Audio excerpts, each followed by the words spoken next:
आज हम इलेक्ट्रॉनिक विन्यास भरना जानेंगे। तो दोस्तों ध्यान रखिएगा कुछ महत्वपूर्ण बातें इलेक्ट्रॉनिक विन्यास भरने से पहले कि किसी उदासीन परमाणु में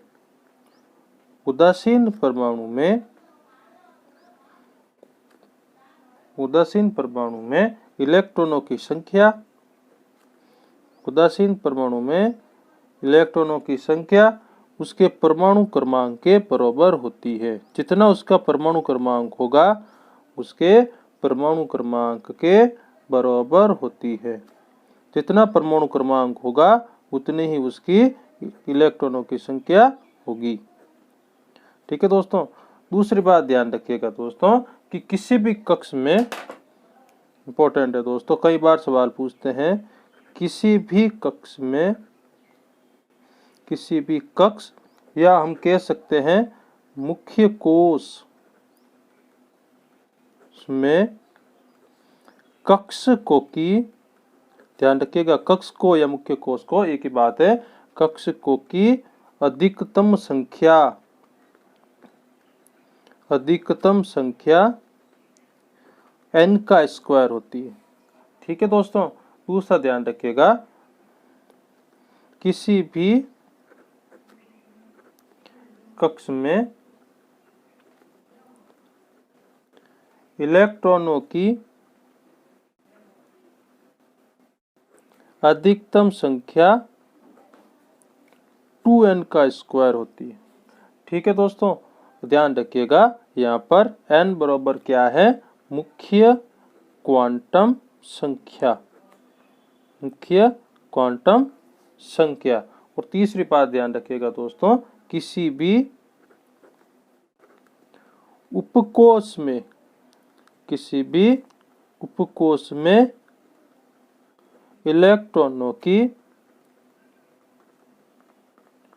अधिकतम संख्या होती है 2, 2l + 1 और l बराबर होती है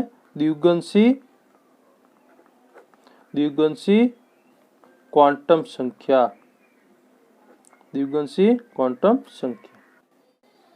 ठीक है दोस्तों। तो अब इसको अप्लाई कैसे करना है, जब n का स्क्वायर है तो इसका मान 1, 2, 3, 4 हो सकता है। यहाँ पर भी n का मान 1, 2, 3 और 4 हो सकता है, या l का मान 0, 1, 2 और 3 हो सकता है। ये सब मैंने अपनी क्वांटम संख्या वाले भाग में बता दिया था, आप वो वीडियो दे दूंगा मैं, देख लेना आप। आगे बात करते हैं दोस्तों। ध्यान रखिएगा किसी भी कक्षक में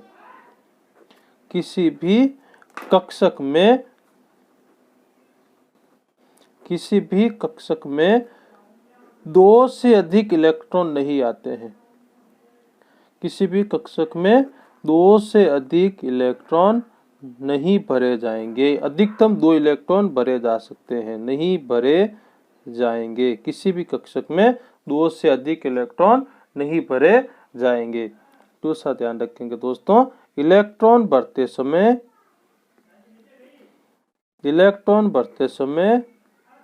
n+l का नियम का पालन होगा। n+l का नियम का वीडियो मैं डिस्क्रिप्शन में दे दूंगा, आप उसको देख लीजिएगा।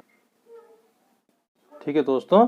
एक चीज ध्यान रखिएगा कि जो कक्षक है, कक्षक को आरोही क्रम में बढ़ते हैं तथा न्यूनतम ऊर्जा वाला कक्षक पहले भरे जाएंगे। ठीक है दोस्तों। आगे देखिएगा, एक ही कक्षक को भरते समय एक ही ऊर्जा के कक्षक को पहले एक इलेक्ट्रॉन से भरेंगे, फिर युग्मन होगा, जिसे कहते हैं हुंड का अधिकतम बहुलता का नियम। आगे देखिए दोस्तों कि अर्धपूर्ण बने P में 3 हो, D में 5 हो और F में 7 हो, या पूर्ण भरे कक्षक जिसे P में 6 हो, D में 10 हो, F में 14 हो, ये अर्धपूर्ण या अपूर्ण कक्षकों से अधिक स्थायी होते हैं तथा इससे वो नियम का उल्लंघन होता है, वो नियम का उल्लंघन होता है।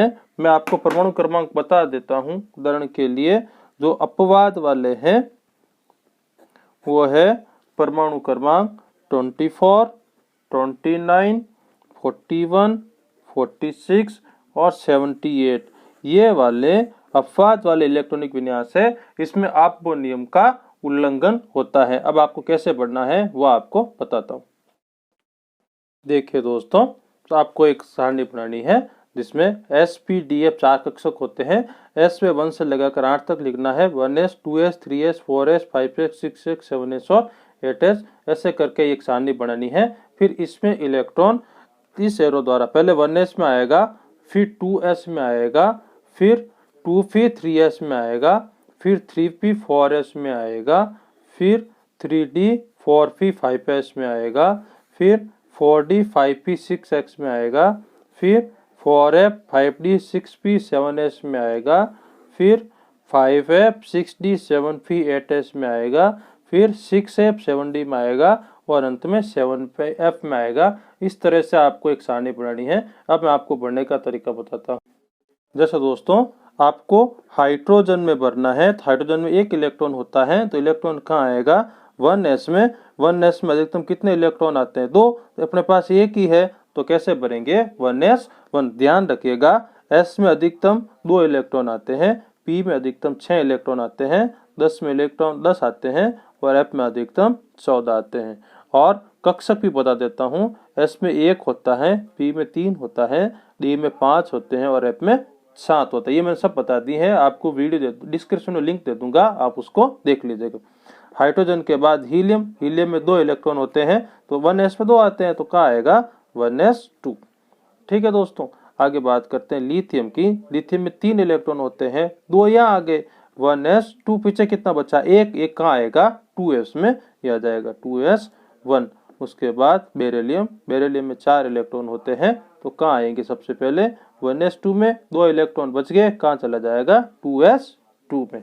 ठीक है दोस्तों, उसके बाद बोरॉन की बात करते हैं।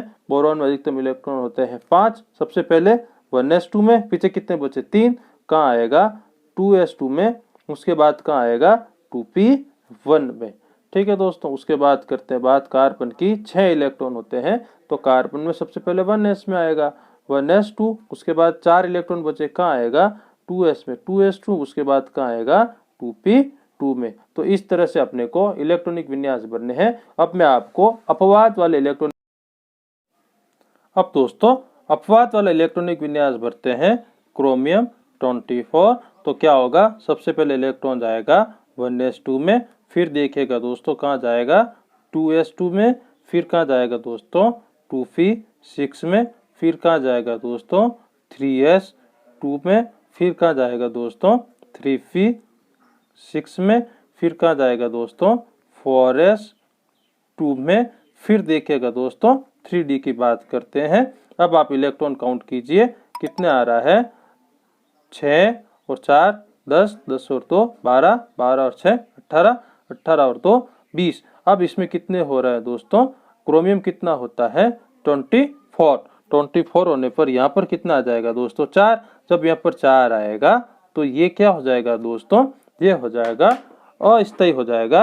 अतः क्या होगा कि अपने को इसको स्थायी करने के लिए इस 4s से एक इलेक्ट्रॉन, एक 4s से एक इलेक्ट्रॉन इसको देना पड़ेगा, क्योंकि आपको सिद्धांत का उल्लंघन करता है। तो अपने पास इलेक्ट्रॉनिक विन्यास आएगा 1s2, 2s2, 2p6, 3s2 3p6। अब देखिए एक इलेक्ट्रॉन यहाँ दे दिया तो आएगा 4s1 और 3d5। तो ये होता है क्रोमियम 24 का इलेक्ट्रॉनिक विन्यास। आपको हमारा वीडियो कैसा लगा इसको लाइक कीजिए, शेयर कीजिए और सब्सक्राइब कीजिए।